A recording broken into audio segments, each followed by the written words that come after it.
This is the 2X eCommerce Podcast, hosted by Kunle Campbell. Hey Nadia, welcome to the 2X eCommerce Podcast.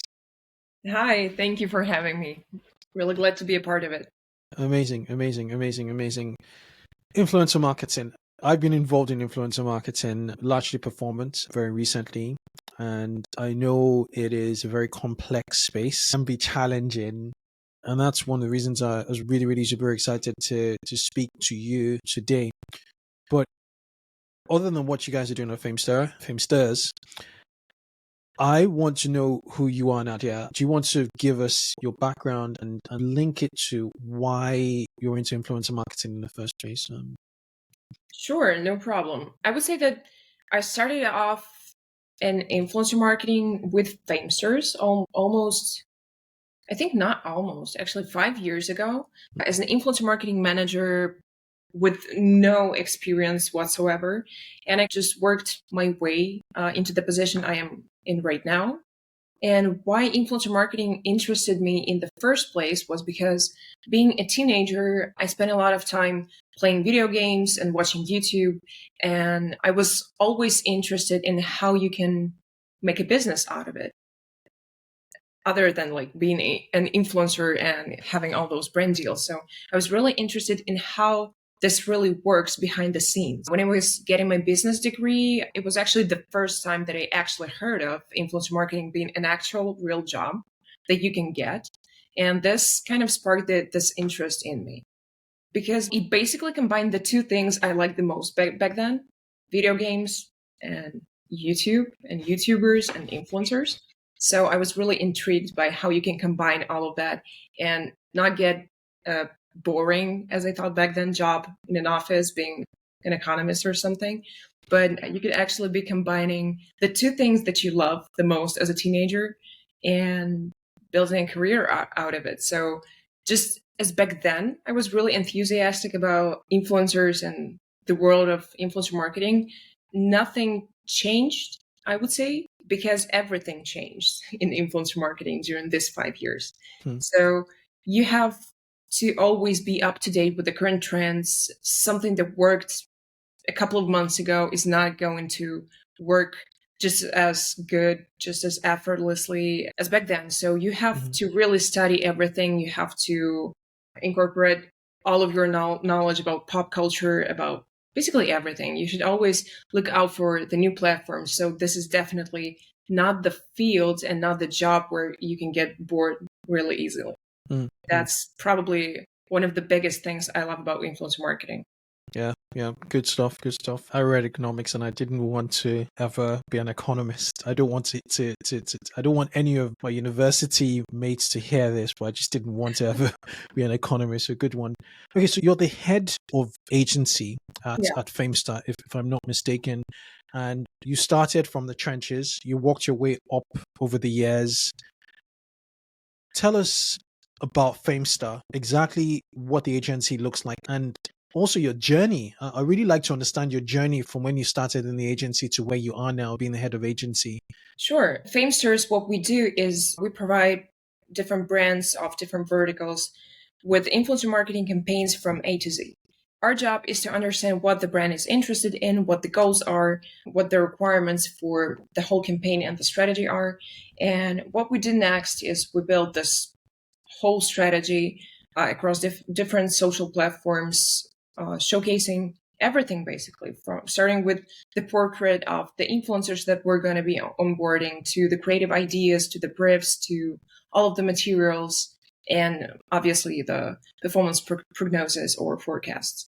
So our job is to, first of all, come up with an idea and a strategy that is backed up by some previous cases or by some previous results, and build a real strategy out of it, showing all the creative concepts, all the ideas, and basically everything that will help us go from this thing being just a strategy to the actual campaign that takes place, that has all the publications, all the content published, and so on. So end to end, essentially. Yeah. And I also like the fact that you're sort of cross industry. So you work in fintech, You spoke to video games. The gaming industry is Yeah. huge. And then you work with consumer brands, which are obviously e-commerce first. What's the before we jump into the e-com, which is what this show is all about, what's a nuance listeners should be aware of in terms of the difference in industry? Is influencer marketing executed the same way across various industries, or is there nuance there? Obviously, there always are going to be some differences across the verticals, across all of the types of the products that we're working with. Because if we're talking about e-com, it always includes the delivery, all of the logistics of the product being delivered to the influencer. And this totally changes the whole scene. Because if we're talking about just launching a campaign for a digital product, being an app or a video game, we don't have to wait for anything to be delivered. We don't have to control the process of the product being showcased. So we just create the creative guidelines, the briefs, and that influencers follow in their own way. And we don't have to worry about that, about like changing the deadlines, the timeline of the whole delivery and logistics process. So if we're talking about e-com difference, that would probably be the number one. And there are actually a lot of these moments, so we could go on for hours talk about all the differences between different verticals. No, but that's like super important. It's a very good point. That delay of shipping the product to, and then them confirming, sometimes it gets lost in the post, and then them also getting acquainted with the product. I've also found situations in which you've booked a deal with the influencer has it, and the influencer says, look, I'm sorry, I just need some more time to get used to it. And sometimes they just ghost you, and other times they're super excited, and it shows. Okay, so let's jump into e-commerce as a vertical. What key categories, or when brands come over to you, what are their objectives? What should they try and get out of, and what were they looking to get out of influencer marketing? I would say this question actually correlates a lot with the types of the campaign requests that we get from brands. I would say that the number one thing, the most popular thing among e-com brands is the brand awareness campaigns. If we're talking about bigger e-com brands, these are the types of campaigns when we onboard a lot of influencers, we build the strategy across different platforms. Sometimes we even incorporate different regions in this campaign. So the target is broader, because we don't have to target some specific niches of people, of audience, or of regions. But we can actually be very creative, and we can think of basically anything that does provide this type of campaign results. The number two would actually be the, I don't know, how should I put it? Like the general performance or user acquisition campaigns, where our main goal is to drive sales to the product. We calculate the cost of the whole campaign, then we calculate the number of sales that we have to drive, and we actually start building the strategy from there. It differs a lot, because if we're talking about the brand awareness campaigns, in here our goal is to tell about the product, to shout about the product, to make people really know the product and want to buy it over time. But if we're talking about this user acquisition or performance campaigns, sales campaigns, our job is to bring sales ASAP. We have a very strict deadline. Usually it differs from 1 month to 3 months, that we have to get enough sales and to drive enough interested users to the website to make an order, for example. And obviously the third type would be those kinds of special campaigns with the influencers, when the brands don't only try to integrate their product into the influencer's content, but they try to make a joint project with the influencer. So these are like bigger collabs between the product brand and the influencer's brand, where the brand would be interested in using the influencer's likeness, their image, and to actually make something together instead of just sending a product for the influencer's review. Interesting.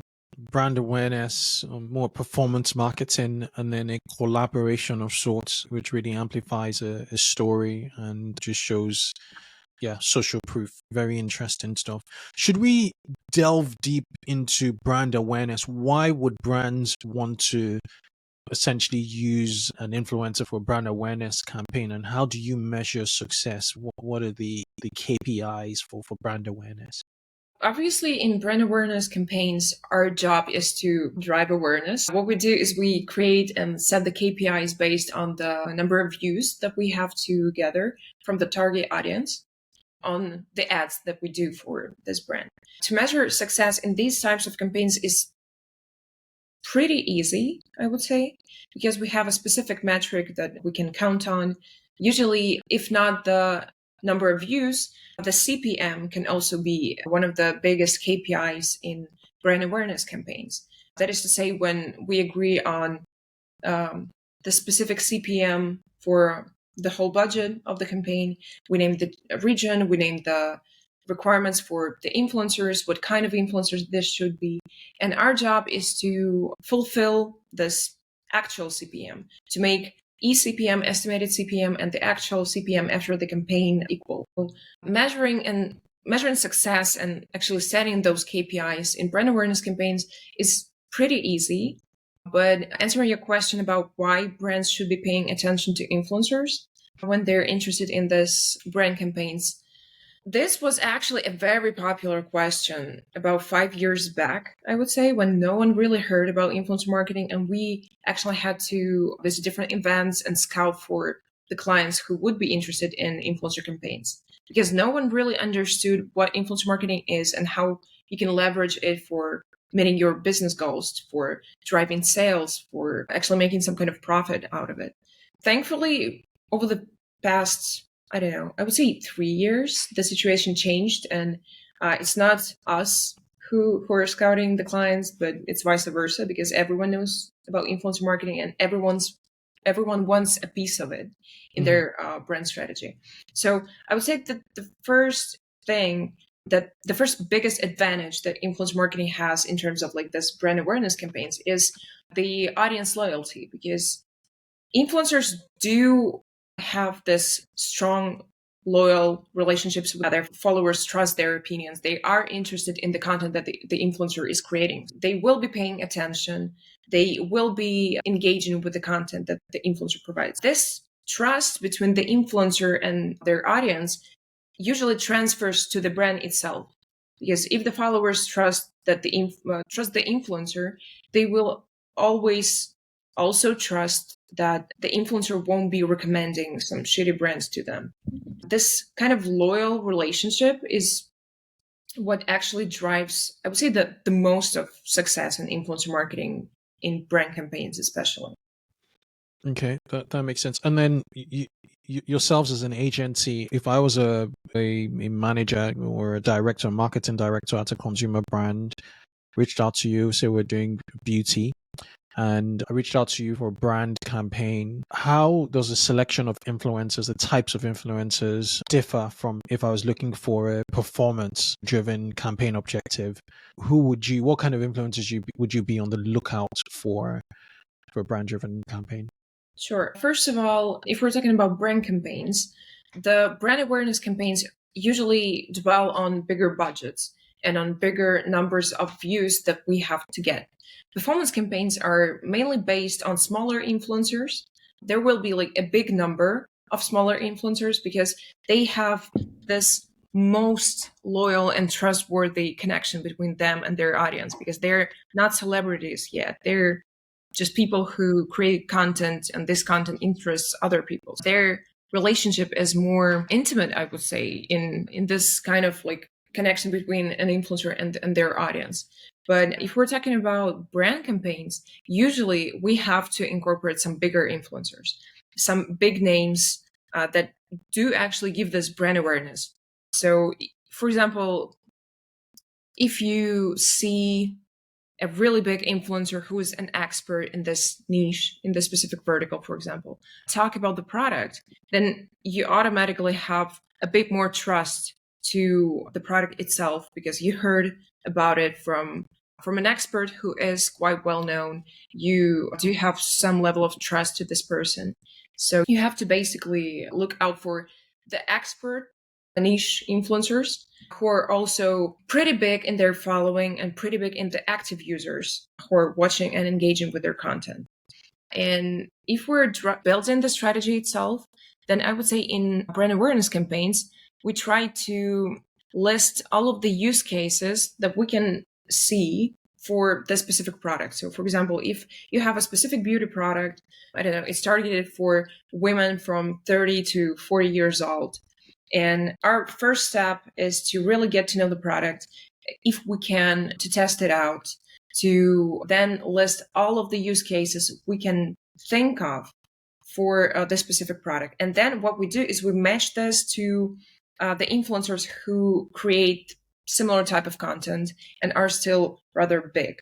Because in performance-based campaigns, what we have to do, we of course also analyze the use cases and we try to match them with the influencers that we are going to be offering to the client. But it's a bit different in terms of the size of the influencers, the niche content that they create, and the content pieces themselves.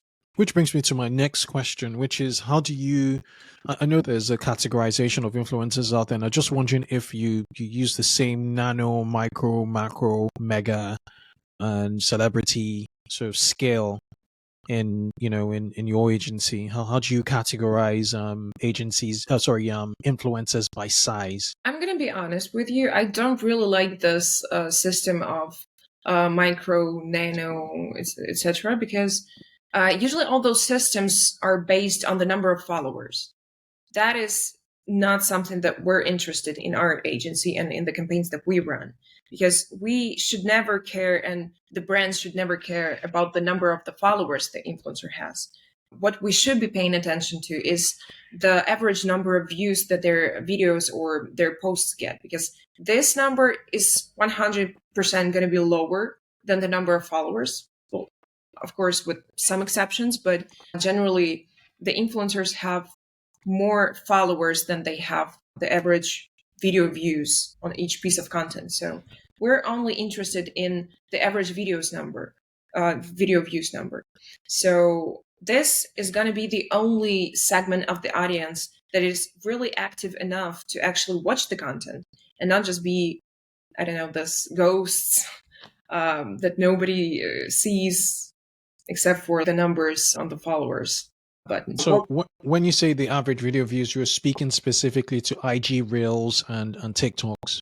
YouTube as well. On YouTube. Oh, yeah. Yeah. Sure. I always forget YouTube. You're right. Yeah, YouTube. Don't. Yeah. It's a really great platform for... Would you say YouTube is great for performance? So if you were to run a performance campaign, what's your ideal? What's the first platform you'd say, okay, this is going to drive collections, it's going to drive user acquisition? Actually, I would say that the number one platform for e-com brands would be Instagram, and Instagram stories specifically, because you can incorporate the link, you can use the link, the users can click it, and you can basically track all the whole journey of the users that we bring. YouTube incorporates a lot of organic traffic, because when you're watching a YouTube video, even if the influencer has put the tracking link into the description box, well, probably you're not going to go click that link, because once you're watching the video and when you're hearing about the product from the influencer, if you're interested, you're probably going to go grab your phone and search for the product yourself. Yeah. So this is like the biggest problem with performance campaigns on YouTube, because the share of organic traffic is usually almost equal to the share of the traffic that goes through the link.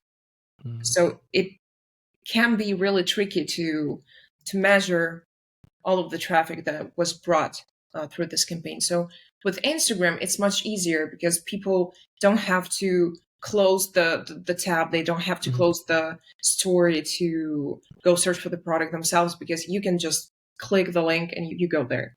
You're right. There's basically no point in that. Yeah, you're absolutely right. So most of the Instagram performance marketing campaigns we've been involved in have been in the channel you said, which is IG Stories, and it's clickable.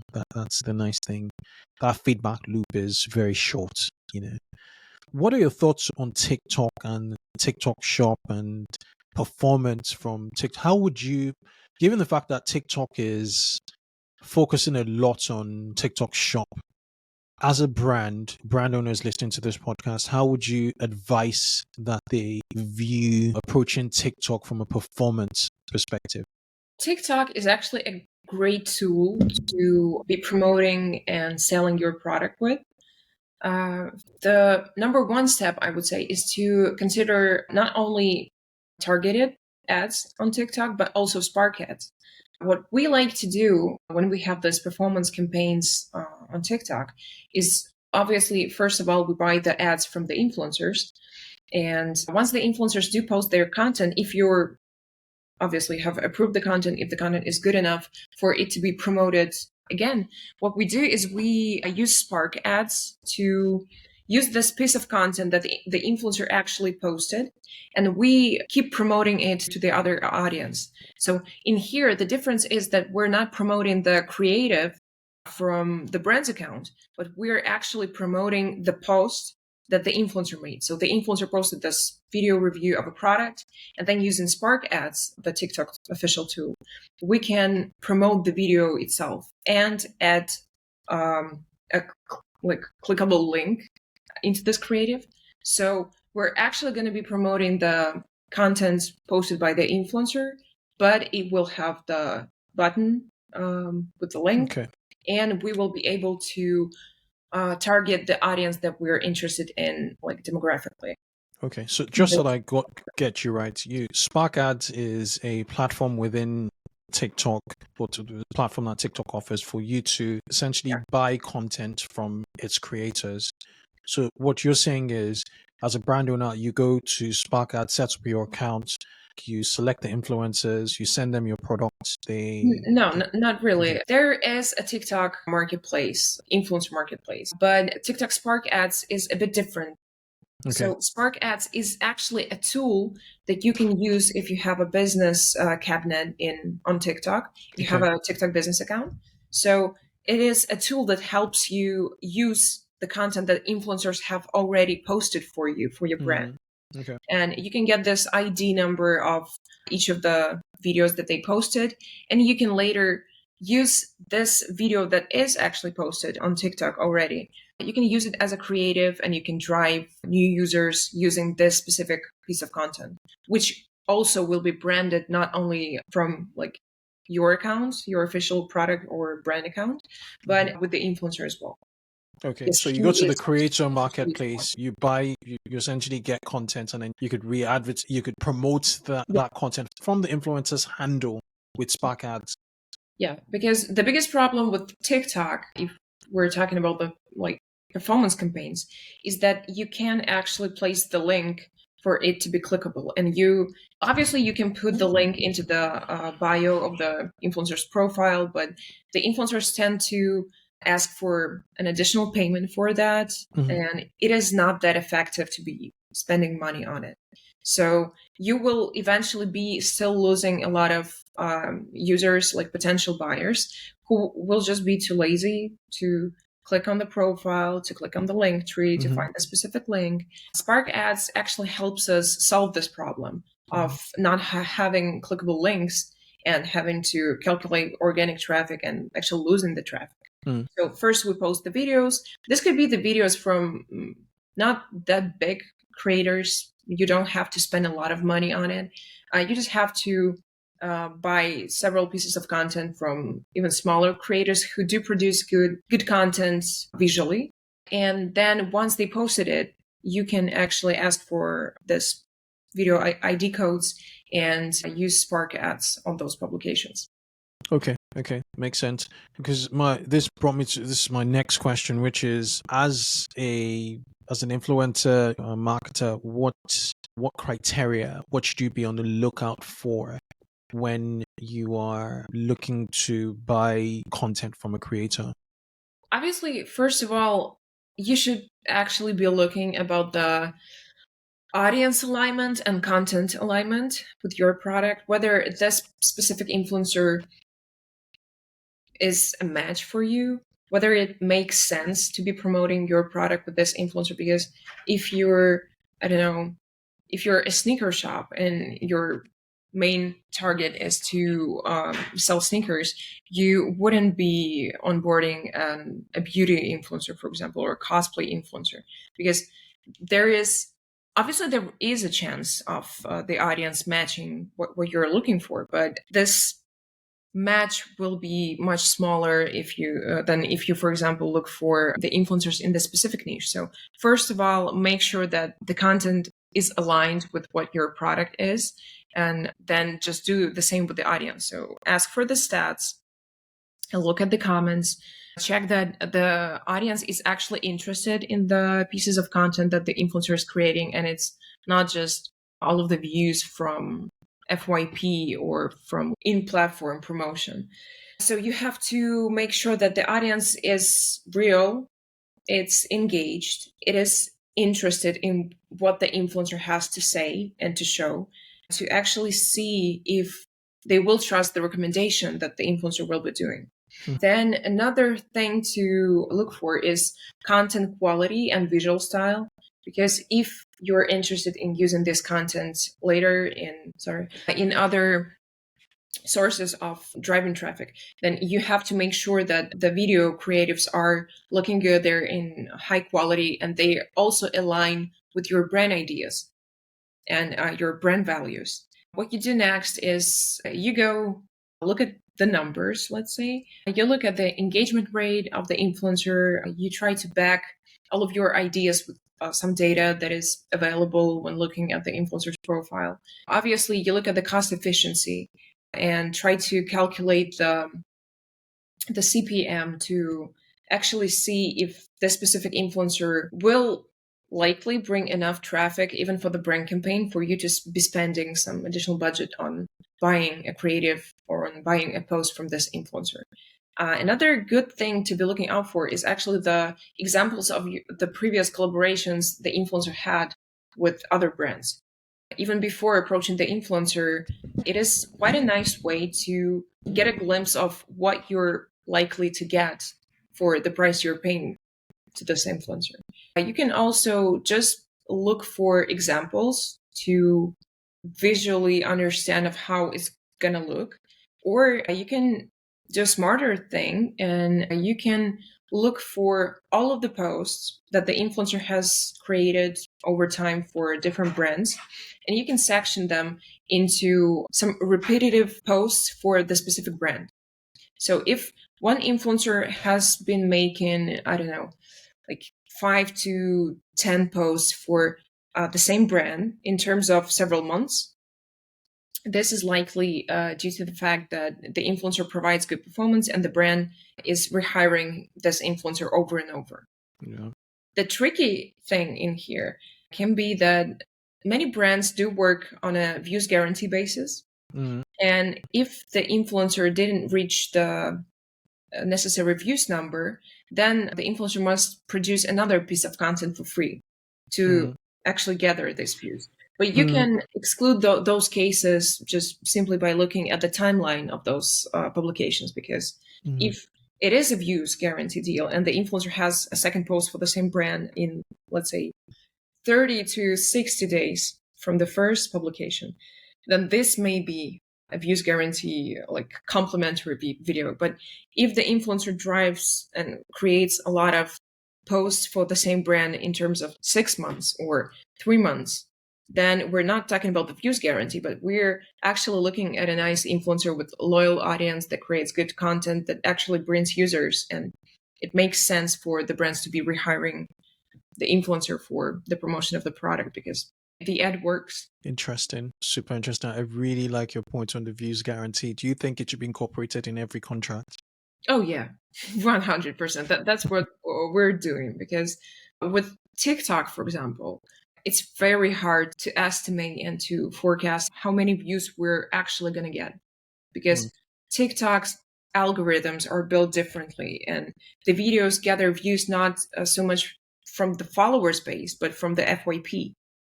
Of course, if we're talking about YouTube, a views guarantee is easy to estimate. It's easy to agree on with influencers.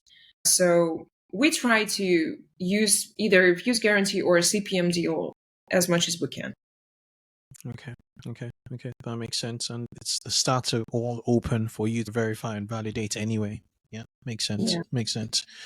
Just looking one more point on TikTok. I'm just trying to figure out if there's any other points we should speak to TikTok. So you think it's just Spark ads just because they're clickable? Doesn't make sense buying bio links. It's much more direct. You could see the results and you could get your conversions. Would you also encourage TikTok Shop, or that's another sort of activity separate from influencer marketing for performance? I would say that it's a totally different direction of promoting your product. I wouldn't say that there are like that many ways of making it connected with the influencer marketing strategy that you might be leveraging while selling your product on TikTok. Okay. And then can you replicate this for IG, what you just said, or would you just strictly go with an IG stories strategy for IG and performance space? What we actually did on IG with that, we used influencers and Insta stories to promote specific products of a specific brand. And we were driving traffic to the Instagram profile of this brand after showing a specific product to the audience using like the IG stories of these influencers. Once they go to the profile of the brand, they hit the follow button. Since they already saw the product and they were already interested enough in it to just go over to the profile and to hit the follow button, the users that were brought by these influencers are likely to go to the IG shop and to see the product, to try to even buy it straight away from the IG shop. But these are like very rare cases because you can't actually track it that good to see if the specific user that was following this specific influencer actually followed the brand profile and then went to the IG shop, etc. We usually try to divide it into separate activities, like differentiating the influencer marketing perspectives and processes from the platform shops. Okay. So for listeners trying to figure out some performance on Instagram stories, do you want to break down the process on how it's achieved? Yeah, the first thing that we have to think about is how are we going to promote the product? What exactly should be shown? What exactly should be said? I'm not saying that you should write a detailed script for each influencer of what to say, when to sneeze, etc. But you really have to provide them with the key points, the strong points of the product, and some regulations of what should be said, what should be skipped, like comparing the products to the competitors or something like that. And then once the brief for the influencers is ready, the influencers usually create their videos and they share it with you for like approval. So if you have something to add, if you're not sure about something, obviously you ask the influencer to change it. Once you're satisfied enough with the video, you can actually go to posting them.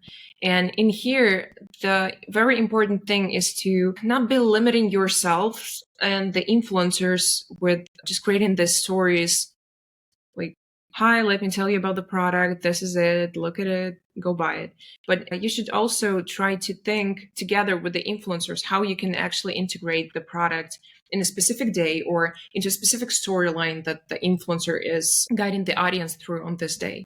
So you have to think about the background, the context, the pre-story that will be leading to those Insta stories about the product. How do you ensure, because sorry for cutting you short, Nadia, but there are situations in which like the influencer would have posted 7 different posts promoting other brands, and then your post is number 8 on the same day.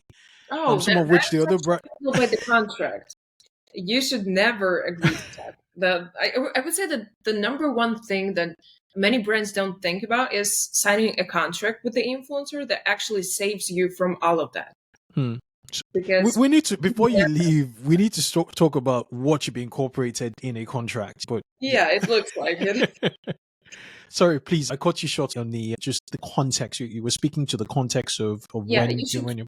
elaborate on the context of what's going on in the influencer's life, why they're actually interested in your product, and why the user should be interested in that product. Because what worked 4 years ago is not working that good now. And it hasn't been working that good for, I would say, a couple of years now. Back then, you could just shoot some stories about the product without preheating the audience, without trying to insert the ad into the context of the influencer's life. It won't work now because it has been done too many times now. And you really have to think about this story leading to your product stories, like a storyline, some kind of occasion in the influencer's life, or some kind of event that will actually be then connected to the recommendation of the product. Obviously, another thing you should do is put the link on several stories, not just on one of them. How many frames should be in a typical, how many frames is too little and how many frames is too much? I would say 2 frames is too little.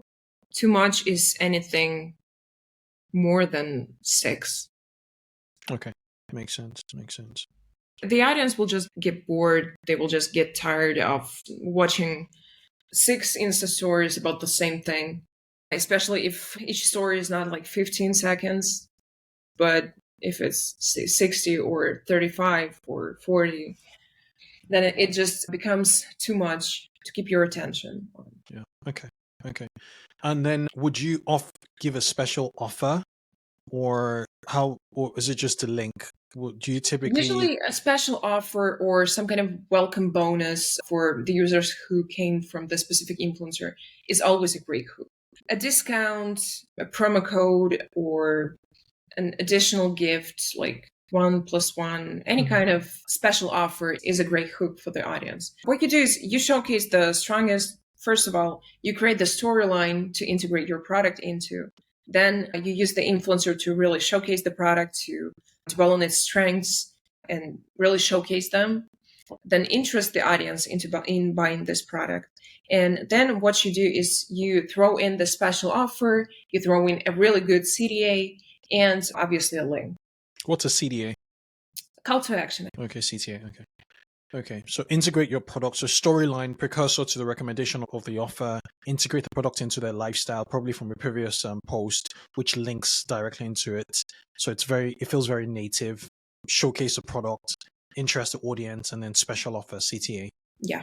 Okay.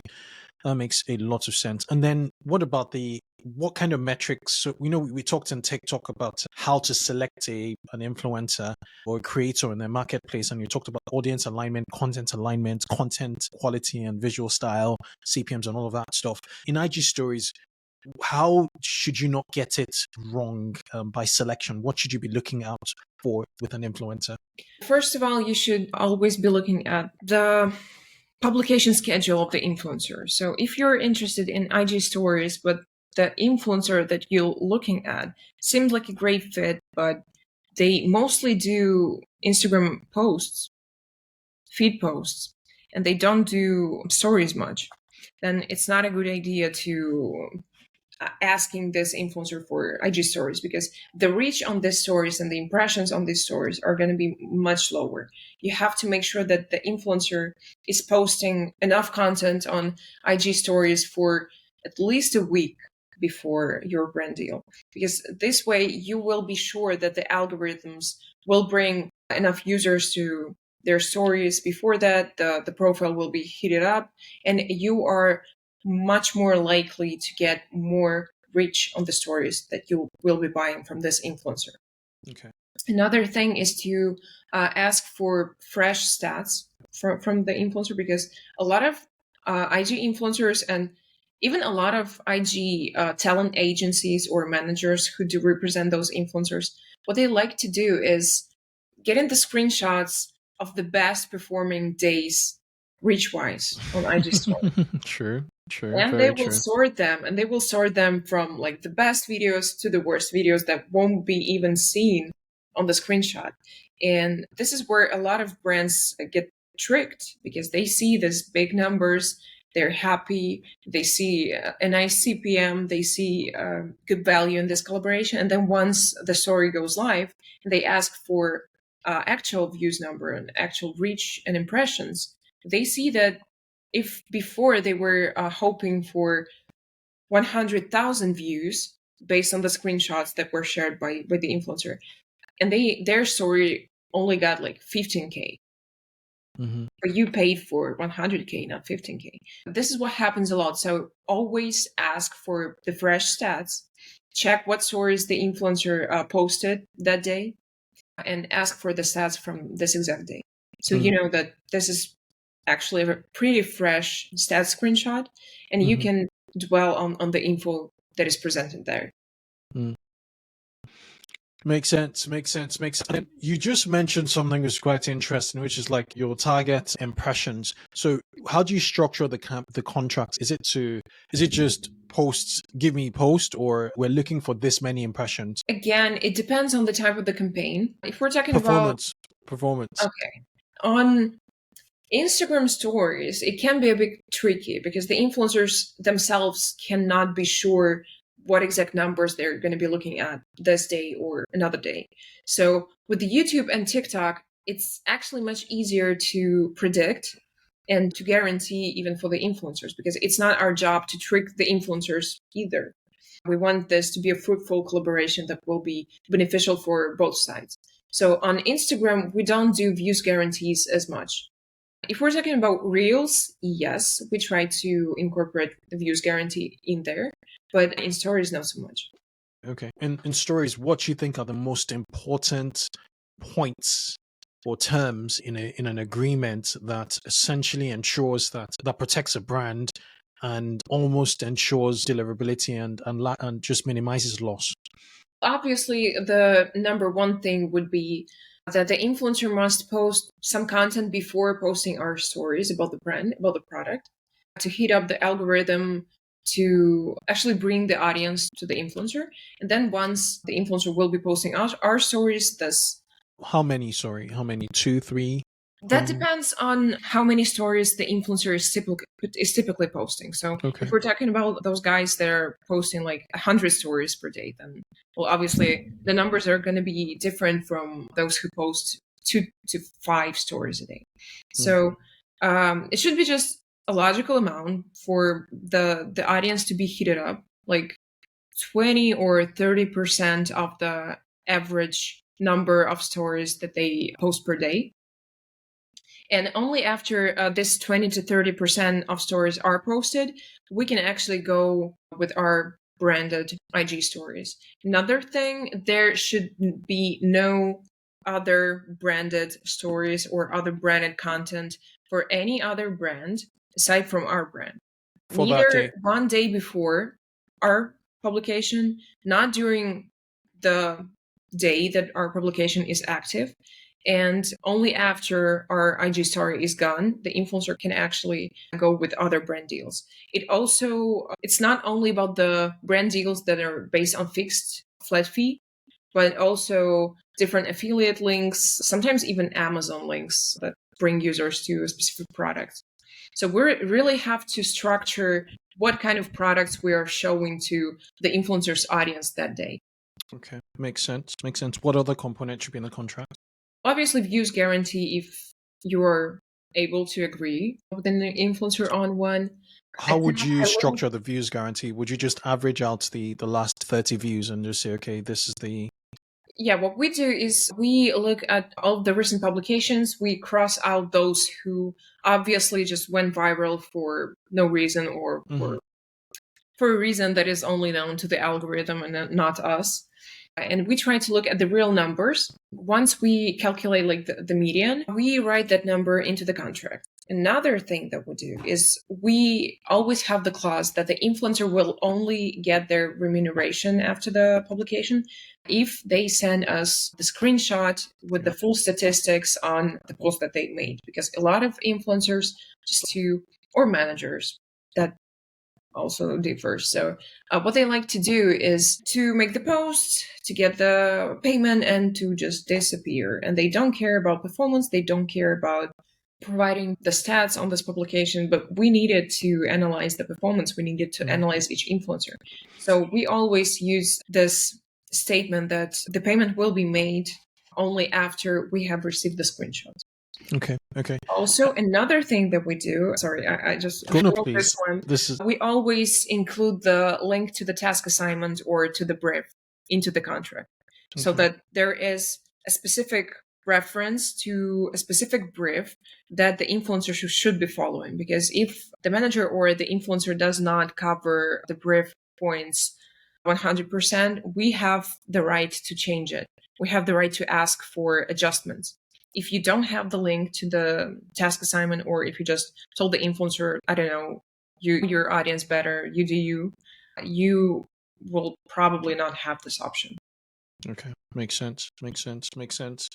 Okay, they should warm up their accounts, which is 20 to 30% of average posts per day. So if they're doing 20 posts typically, they should at least try and get in 4 or 5 posts before they post yours. They must post on, or there must be no other branded content or even affiliate links 1 day prior and on the day and until the expiry. And then you could incorporate a views guarantee based on averages, just taking out some viral post.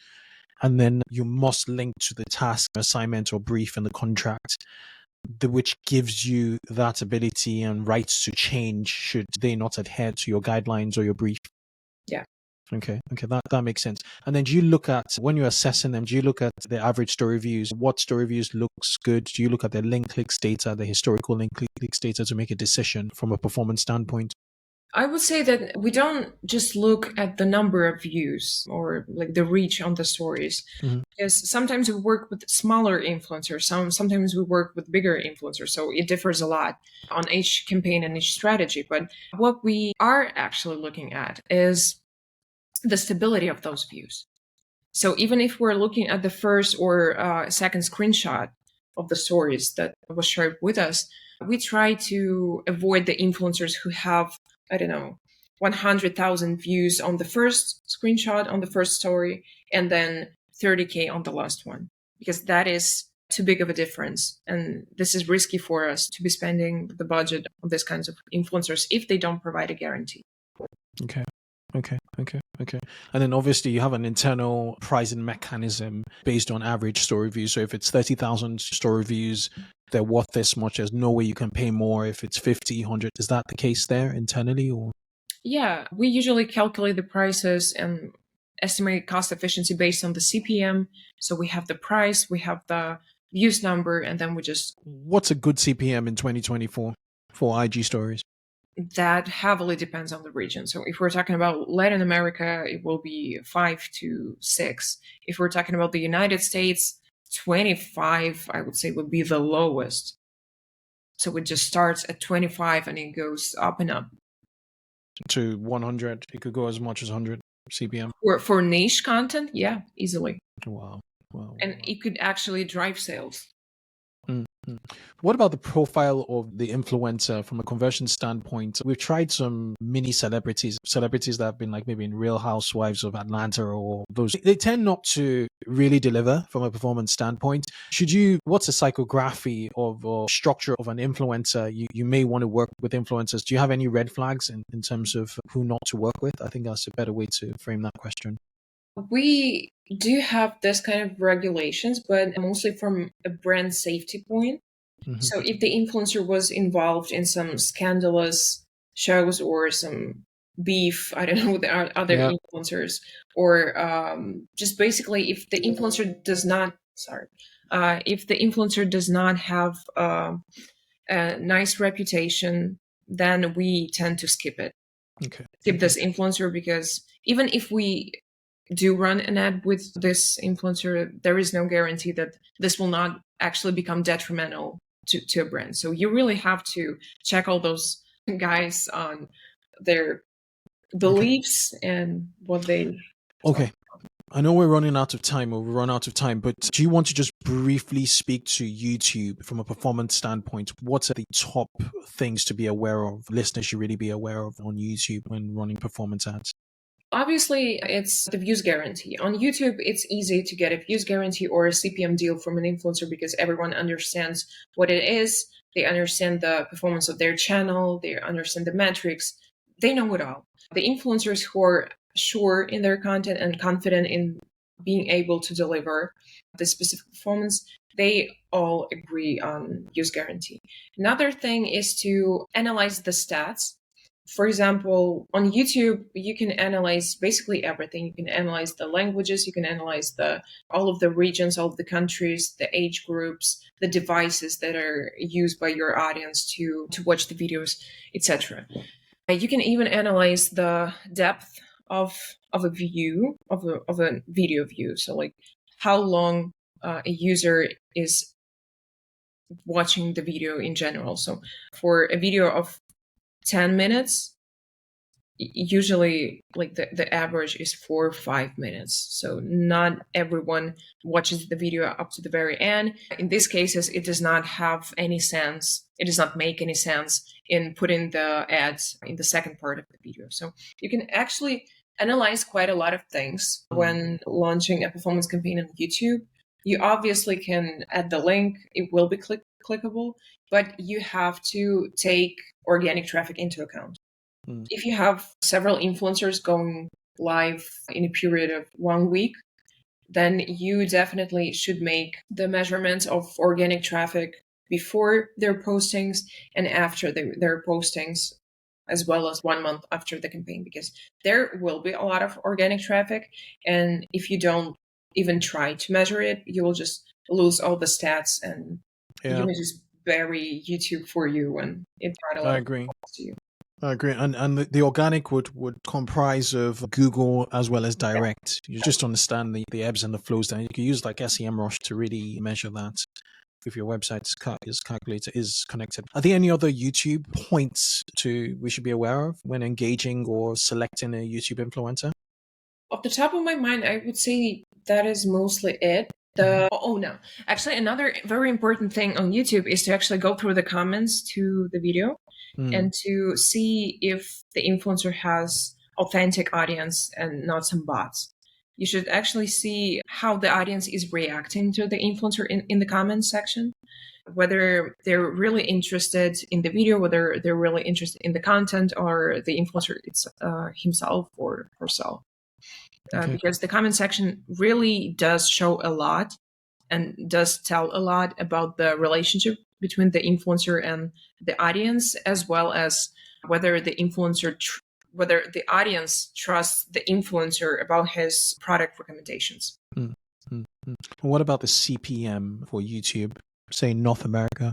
Obviously, it depends on the content, but the lowest I would say would be $20 CPM, and the realistic average $25 to $30. Interesting. For the content categories that are much cheaper, usually these tend to be the categories with the younger audience. But if we're talking about science and tech creators, their CPMs are going to be even higher than that. If we're talking about business or motivation or finance channels, then those CPMs are even higher. Yeah. Makes a lot of sense. Nadia, we could go on and on. No, this in of itself it's like an online course without the slides on influencer marketing, particularly with regards to its application to performance marketing for e-com. You've touched on so many points. The show notes of this episode are going to be juicy. So for listeners who want to get all this summarized, I'm going to make sure that our team put together a very detailed set of show notes for you. So just head over to 2xecommerce.com to grab that. Nadia, just wrapping things up, what are your thoughts on where influencer marketing is headed? Do you see any new platforms coming? How do you see the dynamics of platforms, particularly for e-commerce, which is the audience of this podcast? That's actually a very good question, because I think that for now, the main players, the main platforms that all the campaigns are based on will stay the same. I have not yet seen the platform that can be competitive with Instagram or TikTok, aside from Pinterest, but Pinterest is not a new platform whatsoever. So I think that for now, the main players such as Instagram, YouTube, TikTok, Pinterest, and probably Twitch for gaming-related products will stay the same, but we're always on the lookout of the new platforms to to follow the trends and to be able to catch this audience, the fresh audience that has not been spoiled by a lot of ads yet. Nadia, that's a fine way to wrap this episode up. So for people who want to find out more, as in this, all the information you shared just is reflective of the level of detail your agency, Famesters, gets into with influencer marketing. So for people who want to find out more about how to work with yourselves, it's Famesters, famestars.com. I'll link to it in the show notes. Are you active on any social media platforms? Do you post anything about social, either your agency or yourself personally? Yeah, obviously. You can find me on LinkedIn by Nadia Famesters, or if you're confident, you can try searching by my surname. Okay, I will link to, I've actually sent you a connection request. Bubennikova is your surname, so I think I didn't slaughter it, I hope. But yeah, I did good. Thank you. Thank you. So Nadia, it's been a pleasure meeting you. We're grateful. We thank you for all the insights you've shared, and have a good one. Yeah, you too. Thank you for having me. And I'm really glad to be a part of it.